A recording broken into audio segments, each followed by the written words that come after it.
नमस्कार। आए दिन संत रामपाल जी महाराज के भक्तों से समाज द्वारा कुछ प्रश्न पूछे जाते हैं, जिनका जवाब सुनने की उत्सुकता हर किसी के मन में होती है। आज के इस वीडियो में हम समाज के मन में उमड़ते प्रश्नों का उत्तर देने का पूरा प्रयास करेंगे। तो आइए जानते हैं कि संत रामपाल जी महाराज के अनुयायियों से अक्सर पूछे जाने वाले वह 5 प्रश्न कौन से हैं। सबसे पहला प्रश्न, अगर तेरा गुरु संत रामपाल जी भगवान है तो फिर जेल में क्यों बंद है? यह सच है कि जेल शब्द अगर किसी के चरित्र से जुड़ जाता है तो जेल भोग रहे इंसान को दोषी समझा जाना लाजमी है।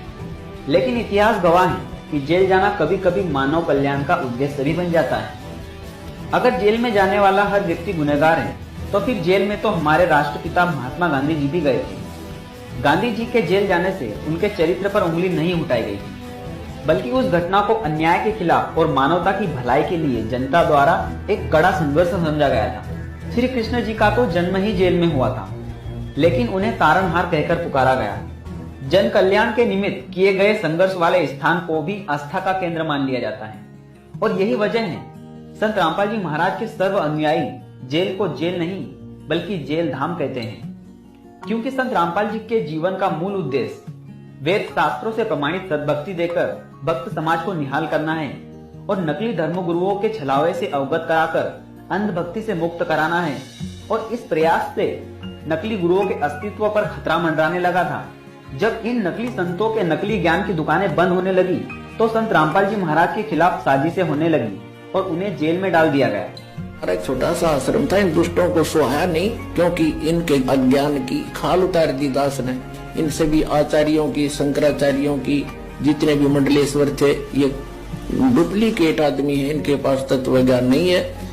लेकिन ये दुष्ट लोग हैं जो आचार्य, उन्होंने ये सोचा कि इस सच्चाई का पता लग गया, सारे रामपाल के पास चले जाएंगे, इनका कल्याण हो जाएगा और तुम्हारी दुकान बंद हो जाएगी।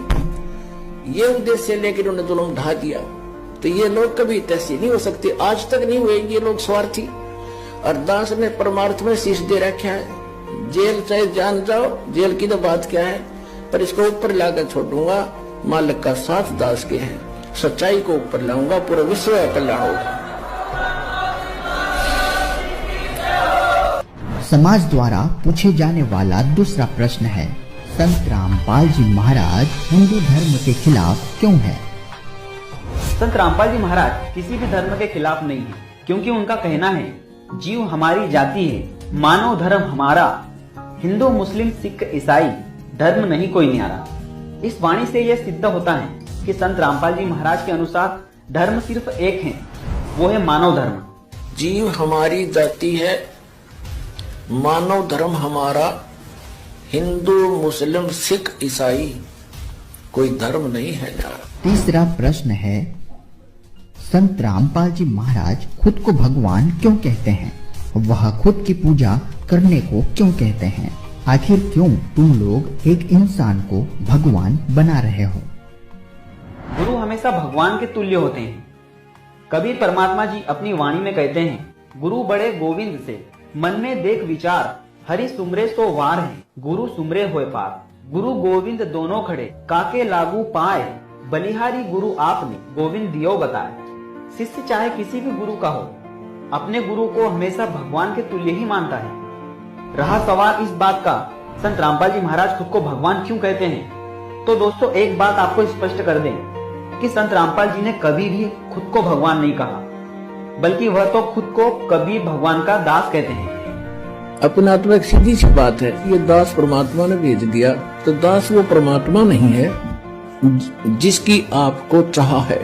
लेकिन इस दास को एज ए गॉड ना मानोगे, भगवान की तरह नहीं मानोगे, तो वो भगवान नहीं मिल सकता।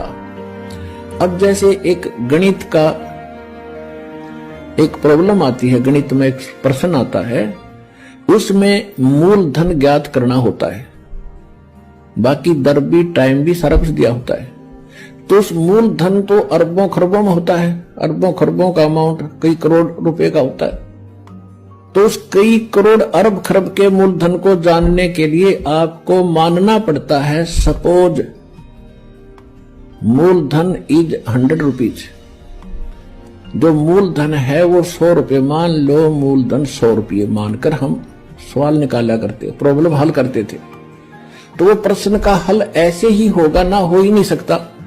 लेकिन वो 100 रुपये मूलधन नहीं है, लेकिन वो मानना पड़ेगा, तब उससे वो दर निकलेगी और उसके बाद फिर कैलकुलेशन करके हम निकालते हैं। वो ओरिजिनल मूलधन तब प्राप्त होता है, तब हम सफल होते हैं। इसी प्रकार आप जी ने इस दास को मानना पड़ेगा। मान लो रामपाल भगवान, रामपाल वो भगवान नहीं है।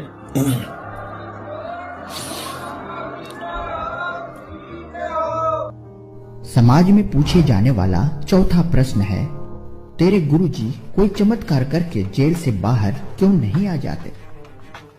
संत रामपाल जी महाराज अपने सत्संग के दौरान बताते हैं कि जो संत चमत्कार करता फिरे वह संत नहीं होता, क्योंकि तप से सिद्धियां हो जाना कोई बड़ी बात नहीं। चमत्कार भी सिद्धियों से होते हैं, जिससे जनता को सिर्फ आकर्षित किया जा सकता है और भीड़ इकट्ठी की जा सकती है, जो कि मोक्ष मार्ग में बाधक है। दूसरी ओर संत रामपाल जी महाराज यह भी बताते हैं कि वो संत ही क्या जो चमत्कार ना कर सके। जरूरत पड़ने पर जो संत चमत्कार नहीं कर सके वो भी संत नहीं होता। आवश्यकता पड़ने पर तो सच्चा सद्गुरु असंभव कार्य को भी संभव करके दिखा देता है।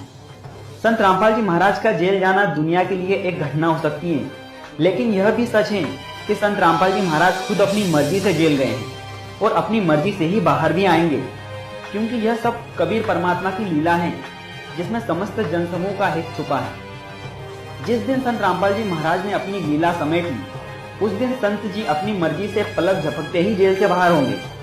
संत जो होते हैं चमत्कार नहीं दिखाते, और भाई वो संत भी नहीं जिससे कोई चमत्कार नहीं हुआ है। यानी संत नहीं है जो न्यू कह चल तेरा न्यू कर दूंगा, तेरा छोरे हो जाएंगे, तू सेठ बन जाएगा, ये इस तरह की बकवाद वो जंतर मंत्र करने की नहीं देता। और वो संत भी नहीं जिससे दुख दूर ना हो, जिससे चमत्कार ना हो, यानी ऐसे अचंभित करने वाले सुख प्राणी को ना हो, तो वो संत भी नहीं है। परमात्मा कहते हैं धर्मदास जी, यहाँ काल ने घना ज्ञान फैला दिया, और जब मैं ऐसे सुख ना जो चमत्कार ना करके दिखाऊं, दिखाते नहीं, उनकी वचनों से उनके वैसे हो जाते हैं बगैर किए ही। तो जब तक ये पुण्यात्मा मेरी शक्ति से प्रभावित नहीं होंगे, तब तक ये काल के जाल से उल्टे नहीं हट सकते। पांचवा प्रश्न है, संत रामपाल जी महाराज देवी देवताओं की पूजा क्यों छुड़वाते हैं? संत रामपाल जी महाराज देवी देवताओं की पूजा नहीं छुड़वाते, बल्कि भक्ति की सही विधि देकर एक पूर्ण परमात्मा कबीर जी की भक्ति करने को कहते हैं। संत रामपाल जी महाराज ने कभी किसी देवता का अनादर नहीं किया, बल्कि इनका सम्मान करने के लिए कहा है। जैसे एक पतिव्रता स्त्री पूजा तो अपने पति की करती है, लेकिन परिवार के अन्य सदस्यों का सम्मान भी करती है। चूंकि सभी देवी देवता प्रारब्ध के फल में कोई फेर बदल नहीं कर सकते, ये खुद विधि के विधान से बंधे हुए हैं। लेकिन पूर्ण परमात्मा कबीर जी समर्थ भगवान है, जो प्रारब्ध को क्षमा करने की क्षमता रखते हैं। और यही कारण है लोगों की भौतिक, आत्मिक, शारीरिक समस्याएं खत्म हो रही हैं, जिस वजह से रोजाना हजारों लोग संत रामपाल जी महाराज जी से नाम दीक्षा लेकर भक्ति कर रहे हैं। संत रामपाल जी महाराज ब्रह्मा, विष्णु, महेश तथा अन्य देवी देवताओं के मंत्र भी प्रदान करते हैं, जो कि इन तीनों लोकों में मिलने वाली सुविधाओं का लाभ प्रदान करते हैं। लेकिन यह लाभ यहीं तक सीमित है। पूर्ण मोक्ष के लिए, अर्थात जन्म मरण के भारी रोग से छुटकारा पाने के लिए तो पूर्ण परमात्मा कबीर जी की भक्ति करने का संकेत किया है। ब्रह्मा, विष्णु, महेश को हम छुड़वा सकते हैं? हम कोई बालक है? परमात्मा कबीर जी आदरणीय गरीबदास साहिब जी को सतलोक लेकर गए थे। वह सब सतीथि से परिचित करा कर, ब्रह्मा, विष्णु, महेश की सतीथि से परिचित करा कर वहां पे छोड़ दिया। अब ब्रह्मा, विष्णु, महेश हमारे कोई दुश्मन नहीं है। कई कहते हैं कि आपके गुरु जी तो ब्रह्मा, विष्णु, महेश को छुड़वाते हैं। ब्रह्मा, विष्णु, महेश को हम छुड़वा सकते हैं? हम कोई बालक है? अगर आपको इन सभी प्रश्नों का उत्तर विस्तृत में चाहिए तो आपको ज्ञान गंगा पुस्तक पढ़ना होगी, जिसे पढ़ने के बाद आपके सारे संशय स्वतः ही समाप्त हो जाएंगे। अधिक जानकारी के लिए साधना टीवी पर रोज शाम 7:30 बजे संत रामपाल जी महाराज के मंगल प्रवचन जरूर सुनें। अगर वीडियो अच्छा लगा तो वीडियो को लाइक करें और एक कमेंट करके अपना सुझाव जरूर दें। हम फिर मिलेंगे